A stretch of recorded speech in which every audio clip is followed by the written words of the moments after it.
So why the need for a women's election mechanism for peace? You'd have heard by now that women are constituting 55% of the electorate.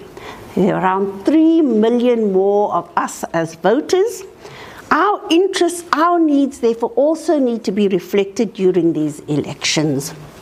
These elections take place, we believe, in the context of a social and economic crisis in South Africa. So the potential for violence is there. We're certainly not expecting any outbreak of violence during the elections. Let me be very specific about that. But we have to ensure that we put in place an early warning mechanism in case anything happens, and that we put in place a mechanism that can respond to something if that happens. And so I think it's incumbent on us as women peace builders in particular to ensure that women's voices are heard and that we have a peaceful election. Women are the face of poverty. The face of unemployment is women, and women are targets of violence. It is focused on the elections, but I think that the impact of WEMP, we call it WEMP for short, will go way beyond the elections, because women will then have a set of skills that they can use within the communities when conflict arises.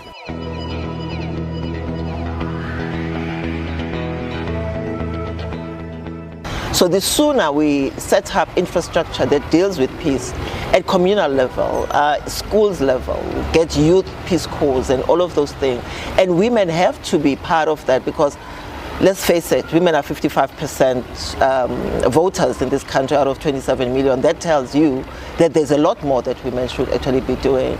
So WEMP is just an extension of what should actually be done in almost every community in the country to make sure that there is peace and security, because without peace there's no development. We all know that. Although the election is one day, you've now got 250 women across 5 provinces who've been trained in mediation and conflict sensitivity, who've got a sense of how the politics really works in their community. And so you have a starting point of now 250 nodes of peace in these communities, and what a wonderful place to start from for the next 5-year journey. It is really an opportunity to grow something powerful, to grow a much larger movement for peace in South Africa. You know, the WEMP is part of the broader National Action Plan for Women, Peace and Security, and another feature of that plan is the new South African Peace Charter. And so, you know, thinking about now an infrastructure of people on the ground as nodes of peace, having a new peace charter, I think there's real work that can be done over the next few years to ramp up a culture of peace building in all of our communities. Women have been marginalized for a very, very long time, and our country has the highest level of gender-based violence. So that in itself excludes a lot of women to participate in many, many spaces. Now with this project, a lot of women have now seen that they can participate in elections. They are part of the democratic dispensation. They can also go to communities to influence, to talk to young people, to talk to older people, to say your voice matters. And your voice matters in an election by putting on a cross. So they really see the value that they're adding in the elections. And we want to see this becoming a continuous effort in all our elections, whether it's local government and national elections. I'm motivated, particularly by Mahatma Gandhi's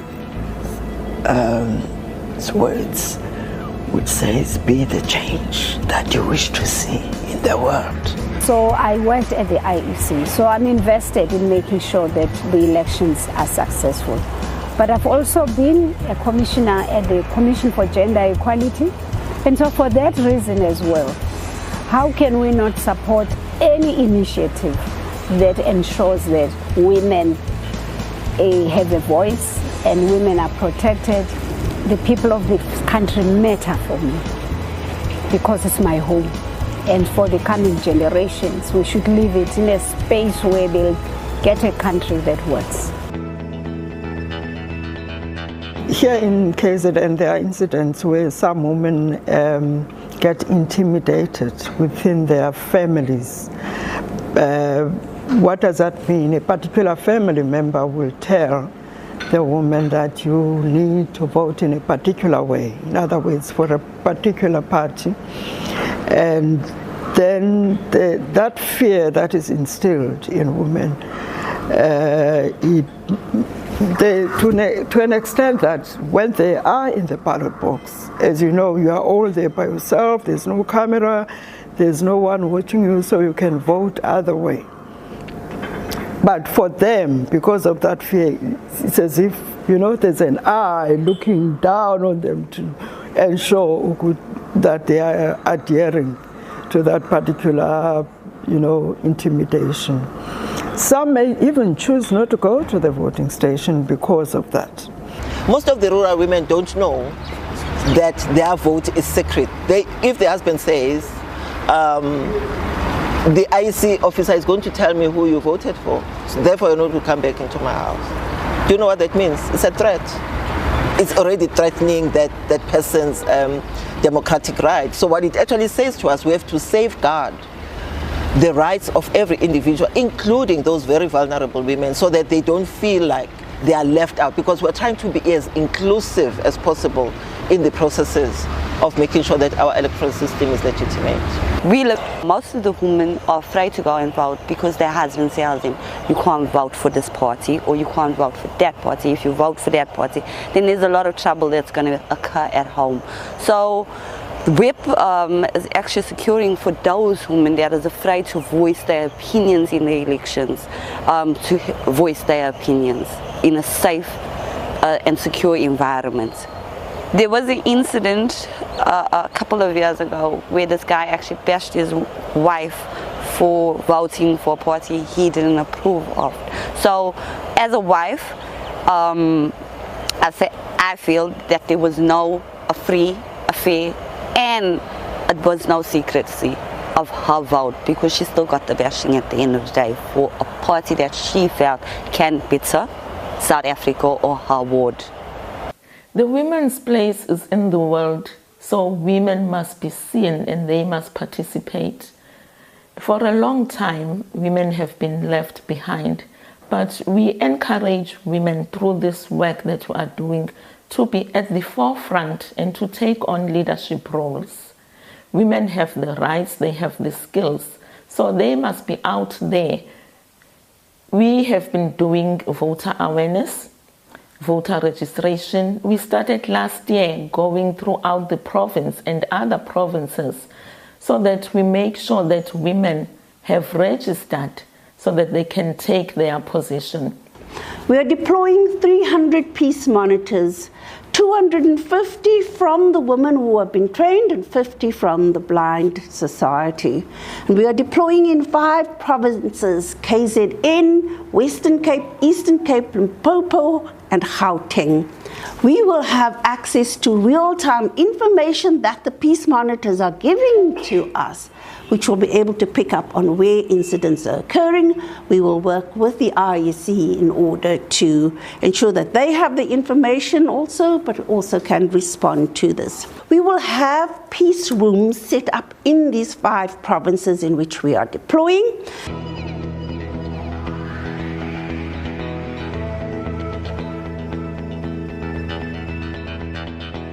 Those stickers are for the areas that have incidents currently. So every time when you get an incident, we're going to put that orange sticker to show that it is an area that has an incident. Write it on this chart as well, and then we follow it, make sure that our monitors have reported it on the popular application. You see, when you look at the sticker up there that's in Bizana, there's been a service delivery strike for the West since last week, and it's still continuing. It was violent in the morning, but the police right now have managed the situation. People are able to move around, but it's still volatile. And then when you look here at King Sabata Dalingebo, this is our Tambo, this is in Amtata, this is where the taxi violence has started. There was shooting in the morning. There's been no reports on if the issue has been resolved. We are tracking all the incidents so that we can be able to report, and when we report, report on the app, and they'll be able to send people who can handle those things like the security cluster. And we are tracking where incidents in the voting stations are, so that we can be able to rope in our peace envoy to mediate in those stations where there needs to be mediation. The work of the peace monitors for us is very important. And they have been there in the morning. Some of them, they were able to capture the images where there were no tents and people were already there going to vote. So the IEC could not have all their tents in order. So in the morning, by 9 o'clock still, the ballot booths were there, but there were no tents. So people were expected to go and vote in the sun.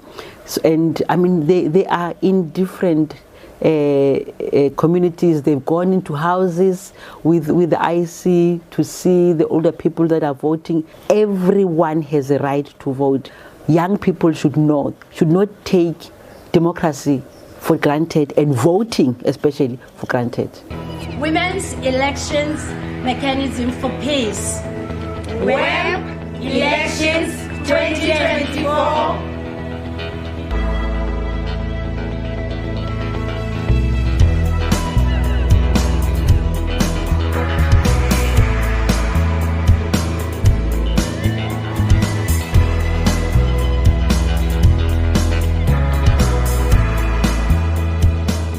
Well, this morning when I left, my husband told me, please be careful. You know, he said he's not voting because he's been disappointed throughout the years. But what I like is he's not saying I cannot go vote. All he's saying is that I need to take care of myself. And this morning some of the people in my circle said, oh, but I look like law enforcement. So I had to explain what we do, and they are very chuffed at the idea that they are women peace monitors. And it's a bit knowing that my area is a red zone, but also knowing that just my presence alone can calm a storm, I would say. People came to me to ask what do we do, because they see our jackets and they want to know what we do. And then I explained to them that we are women that's advocating for peace where our elections are concerned, and they actually do understand and they give thumbs up for it. Yes. For me, it is to observe that everything is handled correctly, firstly, that the voters are handled correctly and they are not shunted, and that there is the, how can I put it, they have the freedom to vote. Whether it's whichever party, they have the freedom to vote, and nobody will hinder them in voting for who they want to vote. And just to see that I can be of help just by observing. This morning it was relatively quiet, but then there was shooting that was past 9. There was shooting between 2 voting stations, and I think that hinders the people in coming in to come vote. Because they're scared for their lives. There wasn't a lot of police presence this morning. There was only 2 vans, but then when we came back later, there was more vans because this is a red zone. A red zone is where it's dangerous, basically, as where there's a lot of shooting, and you don't know when they're gonna shoot. You see, because we've got a whole lot of rival gangs going on at one time.